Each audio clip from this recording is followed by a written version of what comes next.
based on the last conversation we had. Laura, Kim, thank you for the presentation and for all of the work that you have done so far in reaching out to community members, engaging with the company that helped with the assessment and all the city departments that were required to provide data to make the assessment complete, or the product that we see here in front of us. I just want to go back because I tend to always assume that everyone knows the history, or this is just recent history, but it's my history since I've been here sitting in this seat. And one of the very first things that I did as a council member was convene a group with then Councilmember Chris Ward, and we collaborated then in 2019 on how we could establish a cannabis equity program in the city of San Diego. Even in the assessment, it reads all of the major cities have one. We're the second largest, and we still don't. And at that, that was still true in 2019. And so I do want to thank everyone that is here today and lift up all of your experiences. And in particular, thank those that were with us during that working group that we had 3 years ago. And that does include Paving Great Futures. And I think the ACLU was with us, Mid-City Can was with us. Others were with us fighting this fight at that time. And we were told by the previous administration publicly that administration would not even entertain anything that looked like what they called preferential treatment. I tell that story because it was 3 years ago, which is not that long ago, but here we are with an assessment before us. We could not get that before. We could not get the administration to even apply for the $75,000 to do the assessment. So this is where we are, and there will always be a reason to hold back anything that government does. I don't think that I have voted on a perfect ordinance. I don't think that I have voted on a perfect resolution ever while sitting here. I think that everything we do as elected officials needs to be revisited. The assessment is the same. I think there's room for improvement in the assessment. I think that we can collect more data. I think, we need to bring the chief of police to, explain to us why those 7 years, I think, were included, and that is it. We can look at the DOJ website. We can talk to our district attorney's office, which I think, Laura, you mentioned you were going to include additional arrest data in the assessment. But this is evolving. It's not, the be-all to end-all. We'll never be able to communicate with the state again if we submit this assessment and by chance do not get the funding, which I actually don't think will happen. I think we will be fine. But I just want to express that even in this 3 years' time, which I know many people have been fighting much longer for that, including me, but just not as an elected official, for social equity, cannabis equity programs, that really, it kind of flies in the face of everything that folks have done to say scrap the whole thing and completely start over. Even if there's good intent to that, right? I'm not, saying that there's bad intent to that. I'm saying that this is government. And in government, we have procedures that we have told the community. We have said, look, and Armand and Jay in particular will remember these conversations. We could have gone forward without a component that added capital to those who want to start their own businesses. We could have gone forward with a pot of money to help nonprofits, right? We could have gone forward with that, but we didn't, because we wanted to provide a wealth building opportunity for people who have been involved in the system and have experienced, had a bad experience that has caused the trajectory of their whole entire lives. We wanted to investigate that. That's why we went back and got the assessment. And so here we are with that opportunity before us. And I, hopefully with the support of my colleagues, will not let that opportunity pass by us. I will also be diligent in making sure that we improve upon what we already have, just like we have to do with police reform, just like we have to do with economic opportunity. We have to do that. That is our job.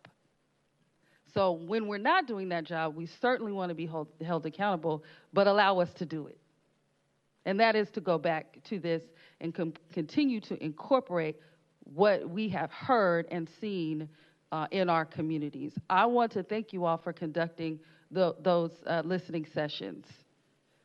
Listen, I was a staffer before I before I sat here. San Diego did not used to do that type of thing. I just need for everyone to understand that. We are making progress. It is not as fast as we need it to be, but it is progress, and we're seeing it before our eyes, and we don't want to lose that. We don't, over some data that we will be able to retrieve.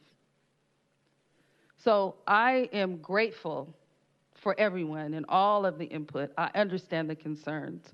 I'm also ready to move forward, and I know the majority of the community members who have been impacted are ready to. That we know. So I do have a couple of programs, questions, as I did not read any of these talking points on this paper. I'm sorry, this is just hitting me. But Laura, if you could give a little bit of insight as to why that, the data, kind of we have a short time frame of data. I read in the report specifically that the police department could not provide that data.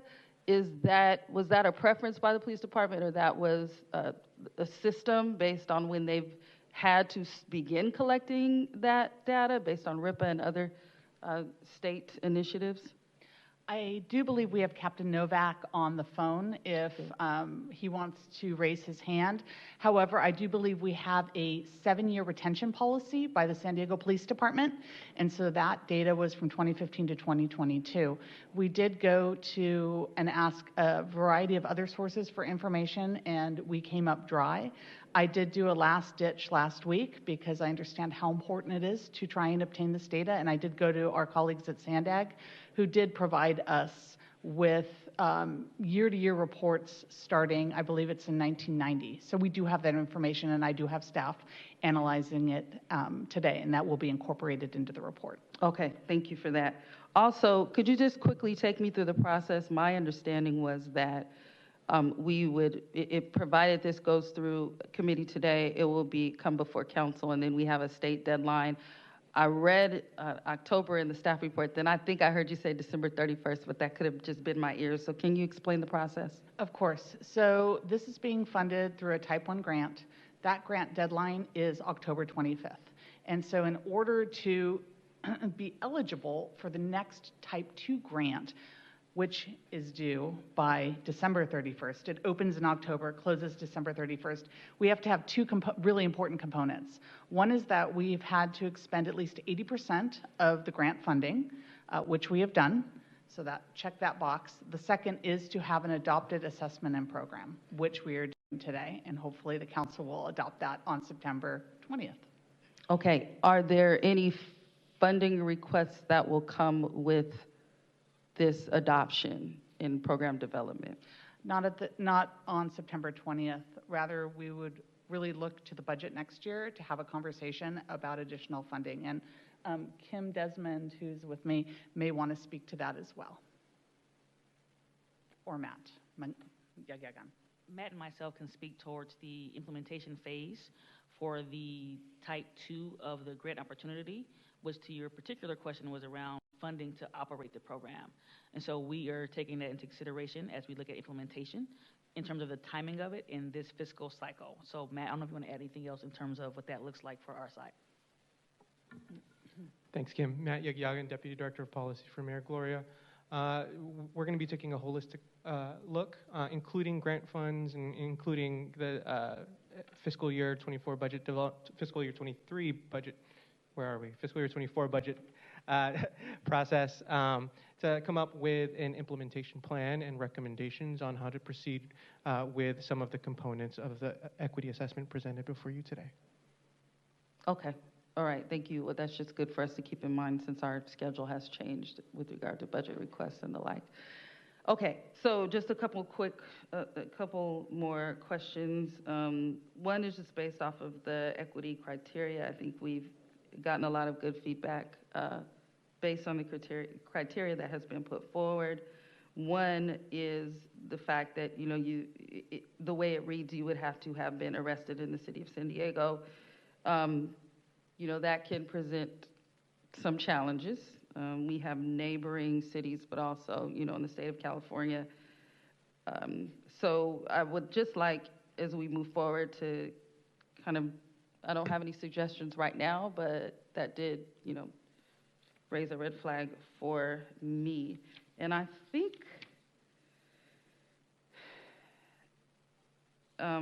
that is it. And I'm just, you know, this is another implementation question, but I'm assuming that, Laura, your camp will be running this and implementing the appropriate criteria and the like.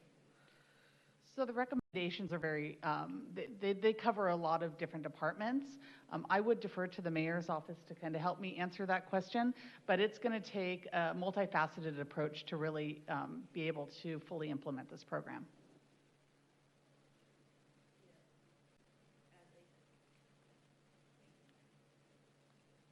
Hello. As a component of the implementation phase of this, we will work internally to talk about, like, what does that look like in terms of where should such a program perhaps live at. So we are in the process of having those conversations, which includes getting feedback from our various departments in our policy leads to make sure that we are doing the most impactful thing, which is get the outcomes that the program should create, which is all the things that the folks have talked about in this room. So we don't want to rush into something. We want to make sure that whatever program we develop, that it's operational and it's funded accordingly. Okay. My 2 cents. I think I've given like 50 cents today, so I'll shut up after this. But, you know, when I had in mind the creation of the Office of Race and Equity, I just, you know, want to remind myself and everyone that I did not want the office to carry all things equity. I wanted the city to operate equitably, right? So we have a cannabis business division. So I just think that, you know, based on that, we should act accordingly with this program. Because we do have a division that focuses on cannabis. I think this is a part of that discussion, although equity is going to be at the center of it, right? Okay, well, thank you so much, everyone, for indulging me, and I would like to move the item forward, move forward staff recommendation. Thank you.